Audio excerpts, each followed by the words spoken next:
Tengo el gusto de tener en el estudio a Tomás Milton Muñoz Bravo a través de un enlace. Él es especialista de la Universidad Nacional Autónoma de México con los temas de migración. Maestro Tomás, ¿cómo está? Bienvenido, muy buenas noches. Estimado Ramiro, muy buena noche, estoy muy bien, un gusto estar contigo y con el teleauditorio. Bueno, pues Donald Trump cumple o medio cumple. ¿Cuál es la opinión como analista en el caso que más nos ocupa de primera instancia, la migración? Estamos observando que la política de temor y odio hacia los migrantes, particularmente aquellos de origen mexicano, se está cristalizando, se está convirtiendo en una realidad. Y si bien es cierto que es incapaz de sacar a 11 millones de personas irregulares que viven en este momento en Estados Unidos, de las cuales, como sabemos, alrededor de 5 millones son mexicanos, sí va a generar básicamente temor entre nuestras comunidades, sobre todo latinoamericanas viviendo en Estados Unidos, para satisfacer de alguna manera este voto duro que ha conquistado en los últimos años. Ya no hablemos de las pasadas elecciones, sino desde hace aproximadamente 8, 9, 10 años. México está con un discurso, está por iniciar pues diálogos. La presidenta al menos se advierte confiada en que esto pudiera negociarse. ¿Hay forma o es parte de algo que busca Donald Trump? Lo conocemos, es a veces muy bravucón y como buen empresario pues siempre tiene la manera de negociar a cambio de algo. Por desgracia, en materia humanitaria, sí se ha convertido la migración, no solamente en México, sino en otros casos en el mundo, por ejemplo, Marruecos con España, en un elemento de política exterior para presionar y para obtener ciertos dividendos. Sin embargo, en el caso particular de México, observamos que no tenemos las de ganar necesariamente, particularmente porque hoy sabemos que Donald Trump va de nueva cuenta a utilizar este programa denominado Quédate en México, que llevó a básicamente alrededor de 70,000 personas en su vigencia a esperar en territorio mexicano para que sus procesos de asilo fueran aceptados en Estados Unidos. Y en ese transcurso, en ese tiempo, en ciudades fronterizas mexicanas, estas personas, buena parte de ellas, fueron básicamente vilipendiadas, fueron sujetas a cooptación por parte del crimen organizado y obviamente sus derechos fueron violentados también por autoridades. Entonces, a pesar, insisto, de que sí se va a utilizar como una moneda de cambio, particularmente en materia comercial y de seguridad, por desgracia estamos observando que no tenemos un margen muy amplio para negociar precisamente con Donald Trump.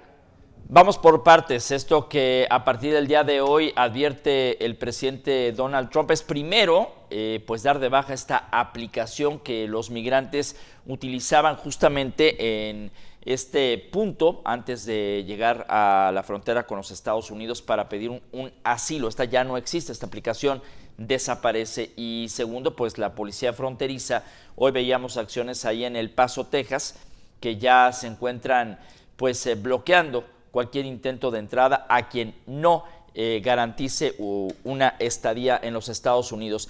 Estamos hablando de un tema de aquí para allá, pero ¿qué advierte, maestro, de allá para acá? ¿Cómo estarían conformadas las redadas para expulsar migrantes? Van a ser muy vistosas, se van a realizar sobre todo en centros de trabajo, particularmente para enviar mensajes a su electorado. Y qué mejor mensaje que utilizar precisamente los medios de comunicación, demostrando que va a aplicar esta política migratoria tan dura. Y por cierto, respecto a esta aplicación denominada CBP One, si bien es cierto que tuvo una serie de críticas y fallas durante el gobierno de Biden, de alguna manera sí se hacía responsable el gobierno estadounidense de sus responsabilidades internacionales, porque forma parte de acuerdos y tratados internacionales en materia de asilo y de refugio. Y por desgracia, con su finalización, pues básicamente nosotros, como Estado-Nación mexicano, nos vamos a quedar de nueva cuenta con una gran cantidad de personas varadas en nuestro territorio, ya no únicamente en Chiapas, sino en todas las rutas migratorias, hasta llegar obviamente a frontera norte, y van a quedar desvalidos. Y a pesar, reitero, de que el gobierno mexicano ha hecho una serie de planteamientos y ha anunciado una serie de programas, hay algo que todavía es muy difícil de aplicar, y es el recurso económico. Un Estado mexicano que todavía está pagando las cuentas del sexenio pasado, pues básicamente se ve bastante complicado para responder en materia monetaria ante esta circunstancia que estamos viviendo, que básicamente es de emergencia. Maestro, ¿debe México cerrar su frontera sur? No necesariamente debería de cerrar la frontera sur. Lo ideal sería tener una gestión migratoria en la que participen, sí, obviamente las autoridades mexicanas, pero particularmente no da resultado, y ese es el punto, no da ningún resultado el hecho de militarizar fronteras, porque no se terminan los flujos migratorios. De hecho, los grandes beneficiados de militarizar las fronteras, no únicamente en México, en Estados Unidos, incluso en Europa, pues básicamente son los que conocemos como polleros, el crimen organizado, que eleva las cuotas y básicamente obliga a los propios migrantes a irse por lugares más complicados, más difíciles, y aumentan básicamente las muertes. Entonces, tampoco es lo ideal cerrar fronteras, porque no da resultados, pero sí se puede gestionar la migración de otras maneras en conjunto con organizaciones internacionales, con estados y sobre todo estados que son expulsores. Y hoy en día México tendría que ejercer mayor presión, particularmente sobre Venezuela y sobre Cuba, así como con Nicaragua, que son algunos de los países que mayor cantidad de expulsiones de sus connacionales se están realizando hoy en día. ¿Estaríamos esperando reacciones internacionales sobre estas medidas en torno al respeto a los derechos humanos? Efectivamente, las estamos viendo ya desde el día de hoy, particularmente con la declaración del propio Papa desde el Vaticano, y también estamos observando también a organizaciones internacionales que ya se están movilizando, que están declarando que esto se puede convertir básicamente en una gran emergencia humanitaria, y qué decir particularmente de nuestros propios connacionales que a través de clubes de migrantes, a través de organizaciones, en este momento ya se están organizando precisamente en Estados Unidos para luchar por sus derechos, porque independientemente de que cada Estado-nación tiene la responsabilidad y el derecho de ejercer su propia política migratoria, todos los migrantes, documentados o irregulares, tienen derechos y se tienen que respetar. A ver, hay que decirlo claramente, maestro, muchos de los migrantes están ahí para hacer el trabajo que no hace el estadounidense. Esto pues conllevaría a aquella película de Un día sin mexicanos. Sin duda alguna, la importancia de la diáspora mexicana en Estados Unidos es valiosísima. Si sumamos particularmente a todos los latinoamericanos, estaríamos hablando básicamente de una importancia económica, social, muy relevante para Estados Unidos.